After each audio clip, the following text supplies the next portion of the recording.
There's something about the start of a new year that makes us assess our lives and try to make a few changes. The trouble is, many of us set ourselves up for failure by setting unrealistic goals. Libby Gill is the author of Traveling Hopefully, How to Lose Your Family Baggage and Jumpstart Your Life.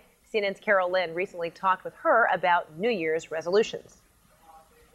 I think New Year's is a pretty arbitrary time to set resolutions. I much prefer that they happen year-round, but in my work, it's really about helping people find that intersection between personal passions and professional ambitions, and it's really about setting measurable and specific goals, not just big, fuzzy New Year's resolutions, but goals that you can measure. You know when you'll achieve them. All right, let's say one of the big ones that I hear a lot is, I'm going to lose weight this year. All right, I'm going to lose weight and I'm going to find love in my life. I'm going to find a partner that's going to be a lasting relationship.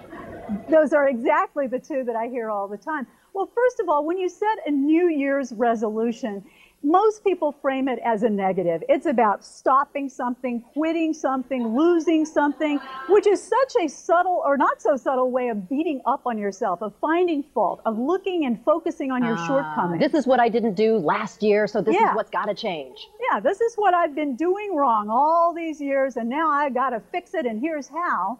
And it's not setting yourself up for success, it's setting you up for failure and reminding you about how flawed you are as a human being. So what do you do? What do you do, let's say? Go ahead. I pick a theme. I don't pick a resolution, I pick a theme instead. So my theme is what I want to really address for the year on a much broader scope. So my theme for the year is, I invite abundance. Now, that may seem like a no-brainer because, you know, who does not want abundant health and wealth and all the good things in life? But for me, it's really a sense of, it's a message to myself that I don't have to make everything happen. I don't have to push so hard. I can allow some things to flow in. I can let things come to me. All right, so if there are specific goals, Libby, like losing weight or getting married, yes. Okay. what do you tell those people? All right, so if you're going to have your specific goal, then ask yourself two questions. First question, are you passionate about that goal? Is it deeply meaningful? Does it really fit you? Do you care about it? It's not a task. It's not just a task or a checklist. Right, it's not an attack. And is it important? For years I thought, I'm going to run a marathon. And then when I realized I couldn't run 26 blocks, let alone 26 miles, I had no interest in that. I wasn't passionate. So I switched my fitness goals and found something that addressed that idea of fitness, but in a way that was meaningful to me. That's the first test. The second goal-setting test is, ask yourself, is it within my power to accomplish?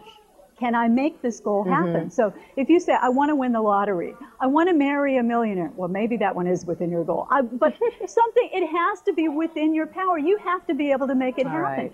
Go back to your fitness goal. When people say, I want to lose 20 pounds, maybe you can make that happen and maybe you can't. But if you reframe it as a specific and measurable step that's within your power, you can say, I'm going to exercise. I'm going to get on the treadmill for 1 hour 3 times a week. That is absolutely something within manageable. your power. All right, I get it. Libby, Happy New Year. Thanks so much. Thank you.